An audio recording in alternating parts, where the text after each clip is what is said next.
एक बार गौतम बुद्ध अपने शिष्यों के साथ गुजर रहे होते हैं। बहुत देर वन में चलने के बाद बुद्ध और उनके सभी शिष्य एक विशाल पेड़ के नीचे बैठ जाते हैं। उस पेड़ के नीचे एक अलग सी शांति थी। सभी लोग उस शांति को अनुभव कर रहे थे। कोई भी एक शब्द नहीं बोलता। कुछ देर बीतने के बाद गौतम बुद्ध का एक शिष्य उठता है और बुद्ध से पूछता है, बुद्ध मैं आपसे एक प्रश्न पूछना चाहता हूँ। बुद्ध कहते हैं, पूछो, क्या प्रश्न है तुम्हारा? शिष्य बुद्ध से पूछता है, मैंने कभी भी आपको दुखी नहीं देखा। आपके चेहरे पर हर समय एक अलग ही मुस्कुराहट रहती है, हमें भीतर तक आनंद से भर देती है। आपके चेहरे पर अलग सी चमक है जो हमें दुख से कोसों दूर कर देती है।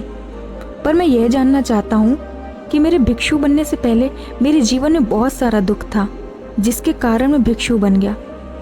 पर मैं अभी तक नहीं जान पाया हूँ कि दुख है क्या। क्या आप मुझे बता सकते हैं कि वास्तव में दुख है क्या? बुद्ध मुस्कुराते हैं और अपने भिक्षु से कहते हैं, दुख एक विचार से ज़्यादा कुछ नहीं है। सभी लोग सुनकर चौंक जाते हैं और बुद्ध से पूछते हैं, परंतु बुद्ध, विचार तो आते हैं और चले जाते हैं, पर दुख एक बार आ जाता है तो जाने का नाम ही नहीं लेता। बुद्ध कहते हैं, मैं तुम्हें एक छोटी सी घटना बताता हूँ। एक नगर में एक धनी सेठ रहता था। उसके पास एक वफादार नौकर था। वो सेठ अपने नौकर पर बहुत विश्वास करता था। वह सेठ अपने नौकर पर कभी भी किसी बात के लिए शक नहीं करता, क्योंकि उसका नौकर वास्तव में ही बहुत ईमानदार था। एक बार उस सेठ को किसी काम से बाहर जाना पड़ा। 2-3 दिनों के बाद जब वह सेठ वापस लौटा तो वह एक कीमती सामान लेकर आता है। वह उस कीमती सामान को अपने कमरे में बड़े सजाकर अच्छे से रख देता है और अपने नौकर से कहता है, तुम्हें खास तौर पर इस चीज़ का ध्यान रखना है। ध्यान रहे ये टूटे नहीं, ये मेरा बहुत प्रिय सामान है। नौकर कहता है, मालिक, मैं पूरा ध्यान रखूंगा, आप चिंता मत करें। अगले दिन वह नौकर पूरे घर की सफाई कर रहा होता है।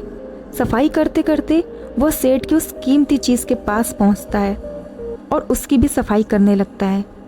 सफाई करते वक्त वह कीमती चीज़ उस नौकर के हाथ से फिसल जाती है और नीचे गिर जाती है।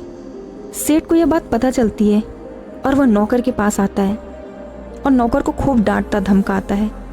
पर ना तो वह नौकर को नौकरी से निकाल सकता है और ना ही उसे पीट सकता है, क्योंकि वह उसका बहुत वफादार और पुराना नौकर था। इसलिए वह डांट धमका कर ही उसे छोड़ देता है। सेठ अपने उस कीमती चीज़ के बारे में सोच सोच कर बहुत दुखी हो जाता है। रात होती है और सेठ अपने कमरे में लेट जाता है। सेठ को नींद नहीं आ रही होती है। वो बहुत बेचैन होता है। बेचैनी के कारण सेठ अपने कमरे से बाहर निकलता है और देखता है कि उसका नौकर निश्चिंत होकर खर्राटे लेकर सो रहा था। ये देखकर सेठ और भी ज़्यादा क्रोधित हो जाता है। वो सोचता है, इसने मेरी कीमती चीज़ तोड़ दी और इसे बिल्कुल भी चिंता नहीं है। मुझे यहाँ नींद भी नहीं आ रही और ये देखो आराम से सो रहा है। सेठ अपने कमरे में वापस चला जाता है। अगले दिन सुबह सेठ सोचता है, मैं इस समस्या से कैसे निकलूं? उसको एक तरकीब समझ में आती है। वो अपने नौकर के पास जाता है और नौकर से कहता है, मुझे बहुत दुख हो रहा है ये बताते हुए कि वो जो कीमती चीज़ कल तुमने तोड़ दी थी वो मैं तुम्हारे लिए लाया था।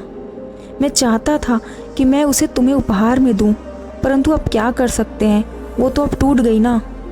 सेठ की बात सुनकर नौकर को धक्का सा लगता है। नौकर सोचता है, अरे ये तो बहुत बड़ी गलती हो गई। वो इतनी कीमती और महंगी चीज़ मेरे लिए लाए थे और मैंने ही उसे तोड़ दिया। फिर क्या? उस नौकर के मन में बेचैनी पैदा हो जाती है, दुख पैदा हो जाता है। रात होती है और सेठ आराम से सोता है और वहाँ नौकर बेचैन रहता है। उसे नींद नहीं आ रही होती। क्यों नींद नहीं आ रही होती है? क्योंकि अब उस नौकर ने उस सेठ की कीमती चीज़ को अपने आप से जोड़ लिया था, इसलिए वो दुखी हो रहा था। पहले उस नौकर के मन में ये विचार नहीं था कि वो कीमती चीज़ मेरी है, पर अब उसके मन में ये विचार है कि अगर वह कीमती चीज़ ना टूटती तो वो मेरी होती। बुद्ध इसलिए कहते हैं कि दुख केवल एक विचार है। और ये विचार कैसे उत्पन्न होता है? अपने आप को किसी चीज़ से जोड़ने से। हम जिस भी चीज़ को अपने आप से जोड़ देते हैं वो चीज़ हमारे दुख का कारण बनती है। लेकिन वास्तविकता तो ये है कि कोई भी चीज़ हमसे जुड़ नहीं सकती। हर चीज़ आपके पास है, आपकी है, पर कुछ समय के लिए, कुछ समय बाद वो आपसे दूर हो जाएगी। उस दूर होने की घटना को स्वीकार करें और आगे बढ़ें। जीवन में खुशी का एकमात्र रहस्य यही है। धन्यवाद।